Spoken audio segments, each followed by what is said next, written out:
Uttarakhand express में आप सभी का बहुत स्वागत है। आपके साथ मैं हूं नलिनी पांडे। सबसे पहले बात करेंगे आज की बड़ी खबर की। तो दिल्ली में पीएम मोदी से सीएम पुष्कर सिंह धामी ने मुलाकात की है। प्रधानमंत्री आवास में सीएम धामी ने पीएम से मुलाकात की और सीएम धामी ने नेशनल गेम्स के लिए पीएम मोदी को न्योता दिया है।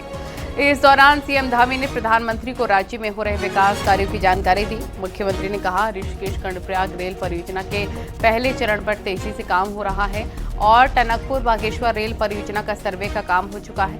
साथ ही सीएम ने Rishikesh bypass, Dehradun ring road के साथ मानसखंड प्रोजेक्ट को लेकर भी पीएम मोदी से बातचीत की है।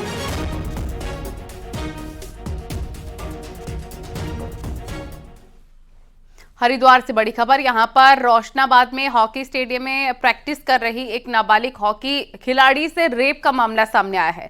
हॉकी कोच भानु अग्रवाल पर नाबालिग से रेप का आरोप है। पीड़िता की शिकायत पर सिडकुल थाने में आरोपी कोच के खिलाफ रेप और पॉक्सो एक्ट में केस दर्ज कर आरोपी को गिरफ्तार कर लिया गया है। बताया जा रहा है कि हॉकी प्लेयर नेशनल गेम्स के लिए चल रहे कैंप के लिए ऋषिकेश से हरिद्वार आई थी। खेल मंत्री रेखा आर्य ने हरिद्वार पहुंचकर एक पीड़िता और परिजनों से मुलाकात की और मदद का आश्वासन भी दिलाया है। साथ ही रेखा आर्य ने कहा, आरोपी के खिलाफ विभागीय कार्रवाई की जा रही है। 64 BNS के तहत ये मुकदमा है और पोक्सो एक्ट के तहत मुकदमा कायम करके कोच को हिरासत में लिया गया पूछताछ के लिए। फॉरेंसिक टीम द्वारा तत्काल मौके पर जाके जो भी वहां पर एविडेंस थे उसको तत्काल संकलित किए गए हैं और इस बच्ची को वहां से रेस्क्यू करके आश्रय स्थल जो हमारा हरिद्वार में है उसको वहां पर रेस्क्यू करके भेजा गया है। तत्काल पुलिस के द्वारा जितने भी साक्ष्य है, जो एविडेंस हैं, वो पुलिस के द्वारा जुटाए गए हैं। संबंधित कोच को भविष्य में किसी भी प्रकार से, किसी भी मार्फत से कहीं पर भी कोच करने के लिए कहीं पे भी उसको जॉब ना मिल पाए, उसको भी हम लोग सुनिश्चित करेंगे। तो एक कठोर कार्रवाई जो है वो किए जाने के लिए ये सारे निर्णय जो है होना आवश्यक है और मैसेज देना भी आवश्यक है, क्योंकि मैं समझती हूँ कि एक प्रशिक्षक के द्वारा अपने एथलीट के साथ में यह व्यवहार जो है कहीं पे भी स्वीकार योग्य नहीं है और उत्तराखंड के इस देवभूमि में इस प्रकार का कृत्य तो बर्दाश्त के काबिल नहीं है और जीरो टॉलरेंस के साथ में ही हम लोग पूरी तरीके से हम हो गए, हमारा विभाग हो गया, सरकार हो गए, उस बच्ची और उस परिवार के साथ है। उत्तराखंड में नेशनल गेम्स की तैयारियों के बीच नाबालिग खिलाड़ी से रेप की वारदात सामने आई तो खलबली मच गई। कोच ने ही झांसे में लेकर वारदात किया है और जिससे खेल विभाग पर भी सवाल खड़े हो रहे हैं। महिला खिलाड़ियों की सुरक्षा के साथ इतना खिलवाड़ क्यों? देखिए रिपोर्ट।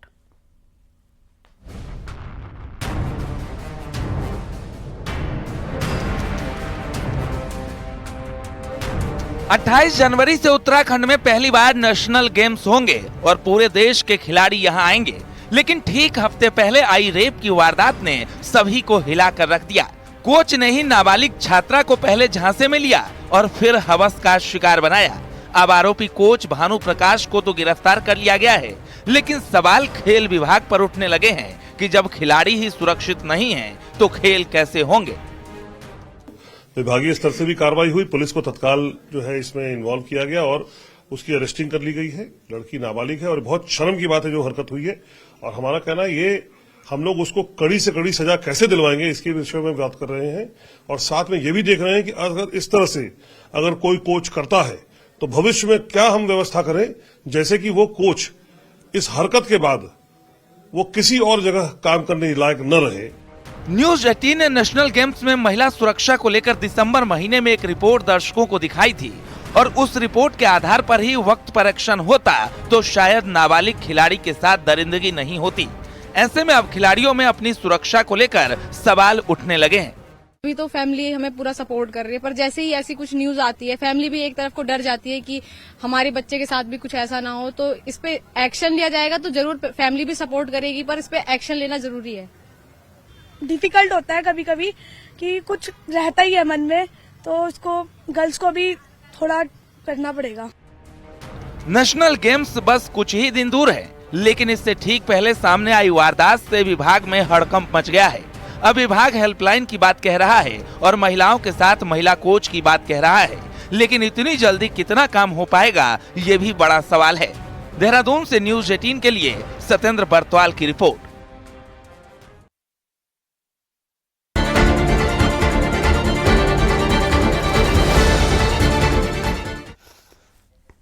और अब बात करते हैं निकाय चुनाव घमासान की। तो नेताओं के प्रचार अभियान ने जोर पकड़ लिया है। केंद्रीय राज्य मंत्री अजय टम्टा ने अल्मोड़ा निकाय चुनाव को लेकर प्रचार किया।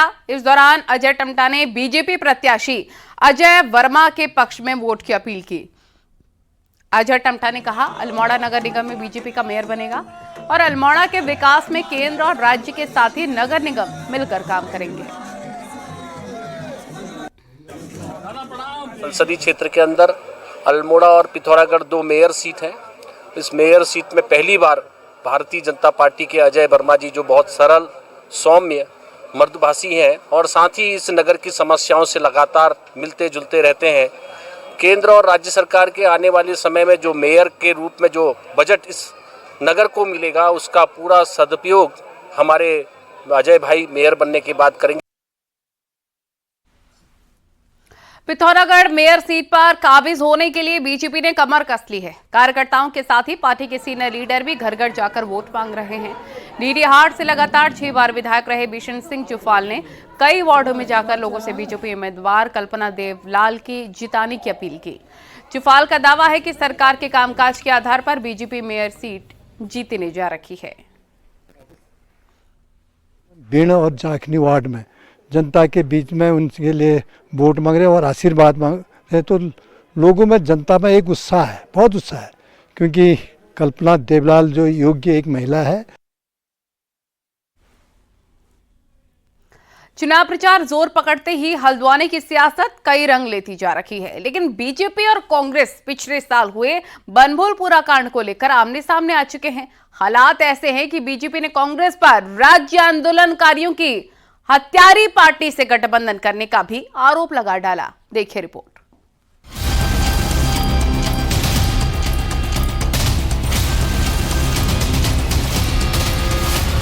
नगर निगम चुनाव का प्रचार जोर पकड़ते ही कुमाऊं के सबसे बड़े शहर हल्द्वानी में एक बार फिर बनभूलपुरा का जिन्न बाहर निकल आया है। उसी बनभूलपुरा का जहां 8 फरवरी 2024 को अवैध मदरसे और मस्जिद को गिराने के दौरान जबरदस्त उपद्रव हुआ था। निकाय चुनाव के बीच इस इलाके में भी राजनीतिक सरगर्मी तेज है और कांग्रेस से लेकर यहां के सामाजिक संगठन तक एक सुर में दावा कर रहे हैं कि यहां की जनता एक साथ बीजेपी को हराने के लिए कांग्रेस को वोट करेगी। कांग्रेस पार्टी ही ऐसी पार्टी है जो सांप्रदायिकता को रोकती है और अच्छा क्योंकि सभी धर्मों को साथ में लेकर चलती है। तो मैं और मुझे पूरी उम्मीद है कि कांग्रेस पार्टी, यहाँ के लोग सारे भारी बहुमत से निकलेंगे और सड़कों पर वोट डालने के लिए 23 जनवरी को और कांग्रेस के पक्ष में ही मतदान करेंगे। कहीं ना कहीं मुझे लगता है कि शायद चुनाव इस बार जो है, मुझे ऐसा लगता है कि शायद कांग्रेस के पक्ष में ही, मुझे ऐसा लगता है कि रहेगा, क्योंकि जो यहाँ का माहौल था, पिछली बार भी सांसदीय चुनाव में एक तरफा वोट पड़ा और 2022 में भी एक तरफा वोट पड़ा। हाँ, कोई कैंडिडेट होता तो शायद हो सकता है कि यहाँ पर लोग बाग जो है एक तरफा अपना विपक्ष जरूर चुनते हैं।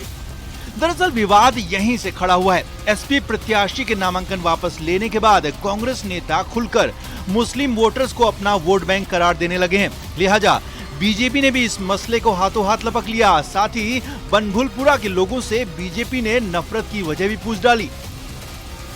मैं समझता हूँ केवल हल्द्वानी की बात नहीं है, आज पूरे उत्तराखंड में कांग्रेस का सर से झुक जाना चाहिए और जो बोर्ड में अपने लगा रहे हैं राज्य आंदोलनकारी, उनको सब उस वाक्य को निकाल देना चाहिए। मैं केवल इतना कहना चाहता हूं कि उत्तराखंड की जनता अब कांग्रेस को माफ करने वाली नहीं है। निश्चित रूप से जिस प्रकार उन्होंने इस प्रदेश के अंदर समाजवादी पार्टी का समर्थन लिया है, जिसको इस देश नेता मानता है, जिसको विश्व नेता मानता है, तुम हल्द्वानी के मात्र 30,000 लोग उनका अपमान करते हो। मैं हिंदुओं से बोलना चाहता हूँ, मैं अपनी हिंदुत्व जानना चाहता हूँ, जिसको तुम नेता मानते हो उसका अपमान ही मुसलमानों ने किया, एक वोट भी उसको नहीं दिया। हल्द्वानी नगर निगम में तकरीबन 2.5 लाख वोटर हैं, जिसमें 40,000 मुस्लिम हैं। तो ऐसे में कांग्रेस इन्हें अपना वोट बैंक मानकर अपनी जीत तय मान रही है। लेकिन बीजेपी ने कांग्रेस के इसी मंसूबों को हाथों हाथ लपक लिया और यहां तक कि यूपी के सीएम योगी आदित्यनाथ की बड़ी रैली हल्द्वानी में कराकर हिंदू वोटर्स को अपनी तरफ करने की तैयारी हो चुकी है। हल्द्वानी से न्यूज़ 18 के लिए शैलेंद्र नेगी की रिपोर्ट।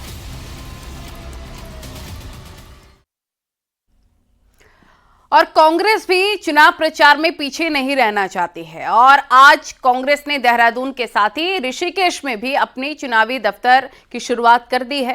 कांग्रेस प्रदेश अध्यक्ष करण माहरा ने कांग्रेस ऑफिस का उद्घाटन किया। करण माहरा ने कहा कि जनता बीजेपी से त्रस्त हो चुकी है और दावा किया है कि माहौल कांग्रेस के पक्ष में है और उन्हीं की बड़ी जीत होगी। मैं आपका भी हार्दिक अभिनंदन स्वागत करता हूं। अरे भाई नितिन गुप्ता जी भी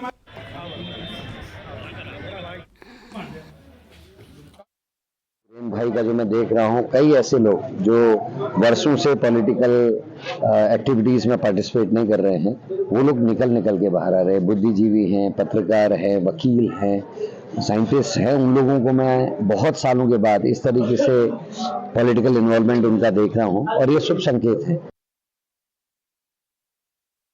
और निकाय चुनाव में बागी कैंडिडेट पार्टियों के लिए किस कदर गले की हड्डी बन गए हैं, बीजेपी की हालत देखकर समझा जा सकता है। नाम वापसी की तारीख तक निष्कासन की धमकी देने वाली बीजेपी 4 दिन बाद भी बागियों पर एक्शन नहीं ले पाई है। मजबूरी है कि पार्टी को 8 जनवरी तक एक और मौका बागियों को देना पड़ा है। देखिए रिपोर्ट।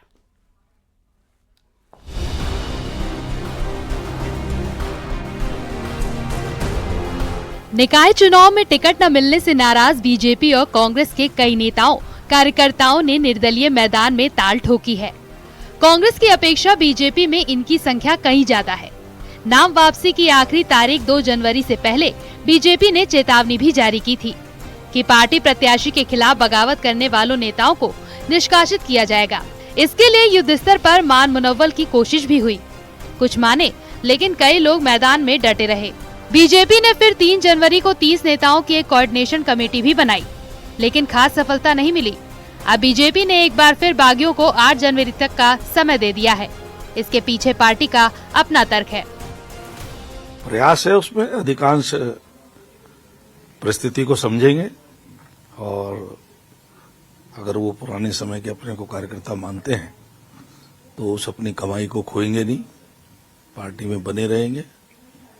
और अगर महत्वाकांक्षा इतनी सवार हो जाती है कि किसी चीज की कोई परवाह व्यक्ति नहीं करता तो उसको नुकसान उठाना पड़ता है। हमारा मानना यह है कि वर्षों से कई लोग कई दशकों से भारतीय जनता पार्टी में काम कर रहे हैं और इस समय अगर उनकी टिकट न मिलने के कारण नाराजगी है, उनके मन में महत्वाकांक्षा है, तो हम ये मानते हैं कि महत्वाकांक्षा होना कोई गलत नहीं है। राजनीतिक क्षेत्र में काम करने वाले व्यक्ति की महत्वाकांक्षा रहती है और उस व्यक्ति को भी एक बार सोचने समझने का मौका दिया जाए।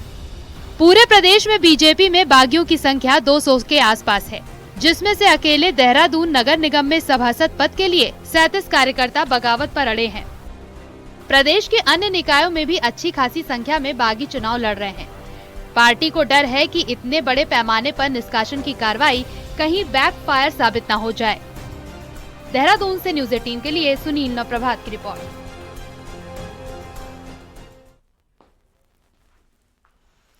शनिवार को कांग्रेस के 3 नेता बीजेपी में शामिल हुए। तीनों को जहां पूर्व सीएम हरीश रावत का करीबी माना जा रहा था, वहीं बीजेपी ज्वाइन करते हुए तीनों ने पूर्व सीएम हरीश रावत को मंच से कोसा भी है। इस पर अब पूर्व सीएम हरीश रावत की प्रतिक्रिया आई है। हरीश रावत ने सोशल मीडिया पोस्ट पर लिखा कि कांग्रेस में जिन लोगों को टिकट मिला वो लोग कांग्रेस के दूसरे नेताओं को मदद के लिए धन्यवाद दे रहे हैं और जिन्हें मौका नहीं मिला उनका गुस्सा मुझे झेलना पड़ रहा है।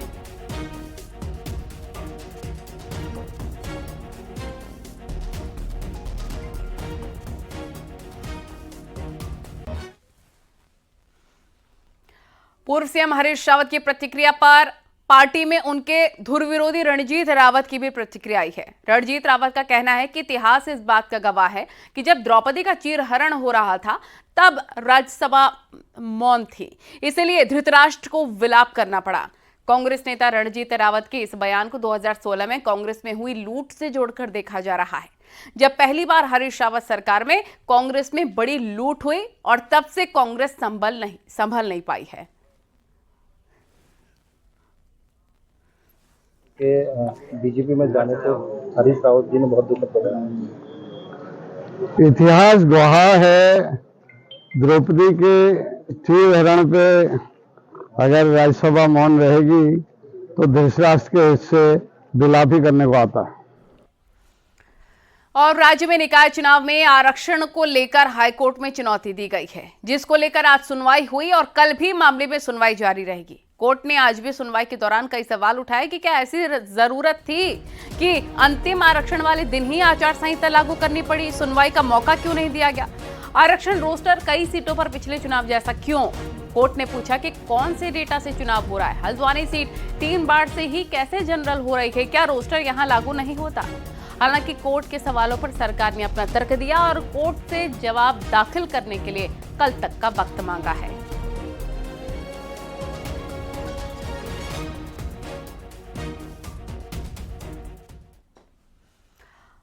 एक बात एक अनोखे घोटाले की आपको बताएं, जिसके बीज तो 4 साल पहले बोए थे, लेकिन नतीजा अब निकल रहा है। उत्तराखंड में कुछ किसानों ने 4 साल पहले नींबू के पौधे लगाए और जब फसल लेने की बारी आई तो पेड़ों पर कुछ और ही फल आने लग गया। ये कमाल हुआ है उद्यान विभाग द्वारा बांटे गए पौधों के साथ। देखिए रिपोर्ट।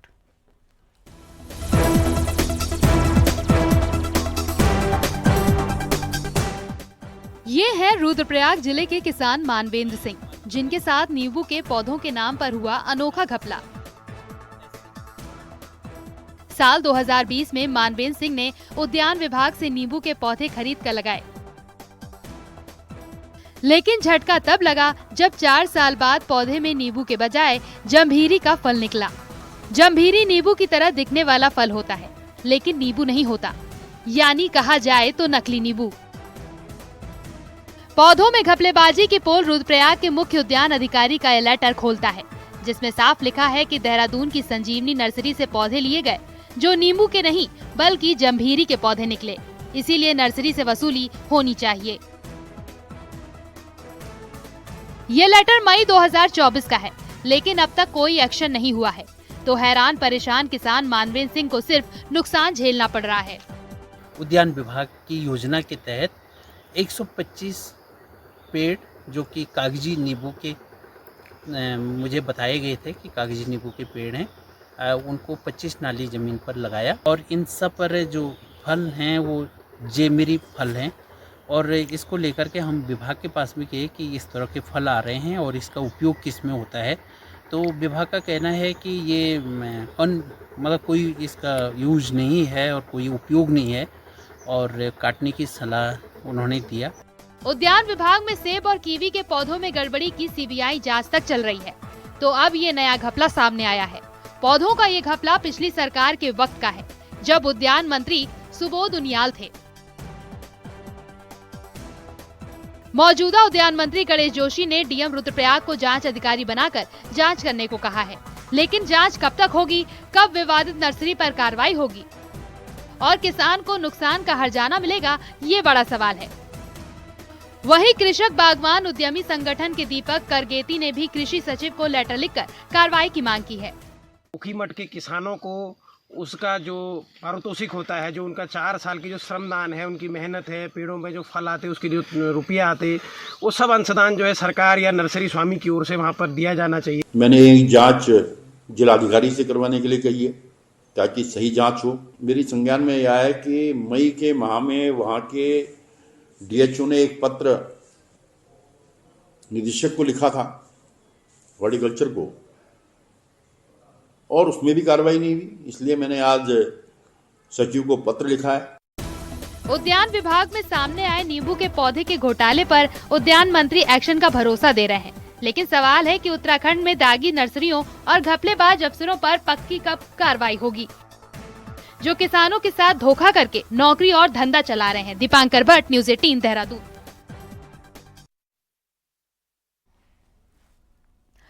उत्तराखंड हाईकोर्ट ने बागेश्वर में खड़िया खनन पर रोक लगा दी है। चीफ जस्टिस कोर्ट ने कहा है कि इस आदेश को तत्काल लागू करें। वहीं हाईकोर्ट ने सचिव खनन, निदेशक खनन और डीएम को तलब किया है और सभी अधिकारियों को 9 जनवरी को कोर्ट में पेश होने का आदेश दिया। बता दें कि जिले में खड़िया खनन के चलते बागेश्वर कांडा के 4 गांव खतरे की जद में आ गए हैं और मकानों में दरारें आने लग गई हैं। इसके बाद हाईकोर्ट में मामले को गंभीर मानते हुए खुद संज्ञान लिया था और जांच के लिए कोर्ट कमिश्नर नियुक्त किया था। आज कोर्ट कमिश्नर ने अपनी रिपोर्ट कोर्ट में दाखिल की है, जिसमें वीडियो और फोटोग्राफी दी गई है, जिसके बाद हाईकोर्ट ने बागेश्वर में खड़िया खनन पर रोक लगा दी है। अल्मोड़ा में क्वारब के पास लैंडस्लाइड की वजह से 10 दिनों से बंद अल्मोड़ा हल्द्वानी हाईवे को खोल दिया गया है, जिसके बाद लोगों ने राहत की सांस ली और अल्मोड़ा से हल्द्वानी जाने वालों को आसानी हो गई। बता दें कि लैंडस्लाइड की वजह से कई महीनों से बार बार हाईवे बंद हो रहा था। वहीं केंद्रीय परिवहन राज्य मंत्री अजय टम्टा ने कहा कि सरकार लगातार सड़क को बेहतर करने का कार्य कर रही है।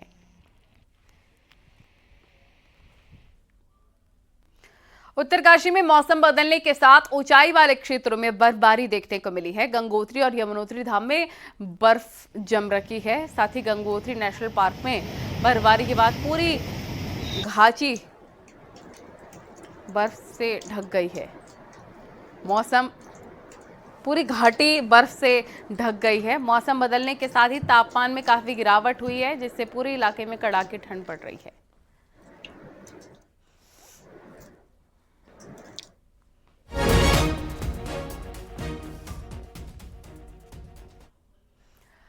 विश्व विख्यात पर्यटक स्थल औली इन दिनों सैलानियों से गुलजार है। औली झील से लेकर गोरसो बुग्याल तक सैलानियों की भारी भीड़ है।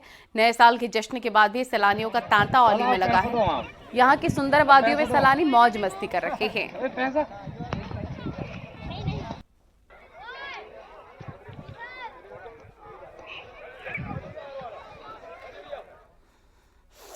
और अब आपको दिखाते हैं पहाड़ टॉप 10 न्यूज।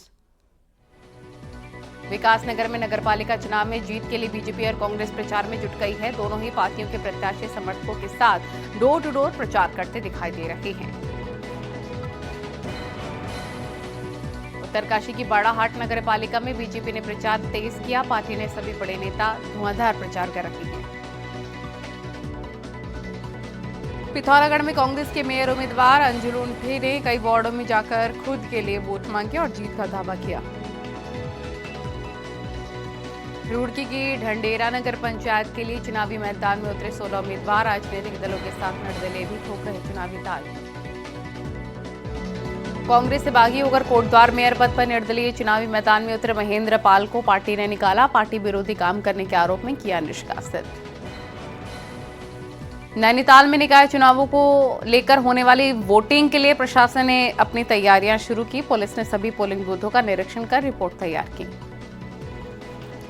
पिरान कलियर में चुनावी रंजिश को लेकर दो पार्षदों पक्षों में हुई मारपीट के मामले में पुलिस की सख्ती। फरार चल रहे आरोपियों के घर पुलिस ने चस्पा किया नोटिस।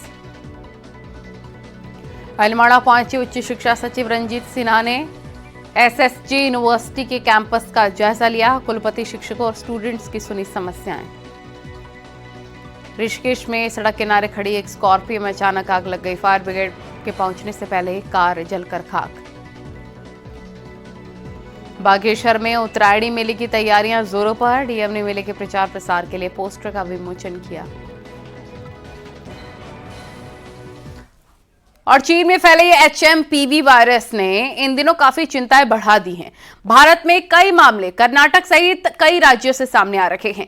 ये वायरस कोविड की तरह मरीज के संपर्क में आने वालों को प्रभावित कर रहा है, जिसके चलते उत्तराखंड स्वास्थ्य विभाग ने एक एडवाइजरी जारी की है। इस एडवाइजरी में आम जनता से अपील की गई है कि वे सोशल डिस्टेंसिंग का पालन करें, भीड़भाड़ वाले स्थानों से बचें, छींकते वक्त रुमाल का इस्तेमाल करें।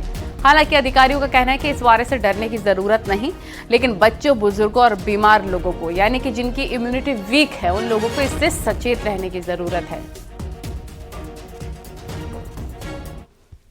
तो हमारे ये जनमानस, आम जनमानस से यही वो रहेगा, अनुरोध रहेगा कि आप जो है, जो बुजुर्ग हैं और बच्चे में और या कोमॉर्बिड हैं, ये थोड़ा सा अपना सावधानी बरतें।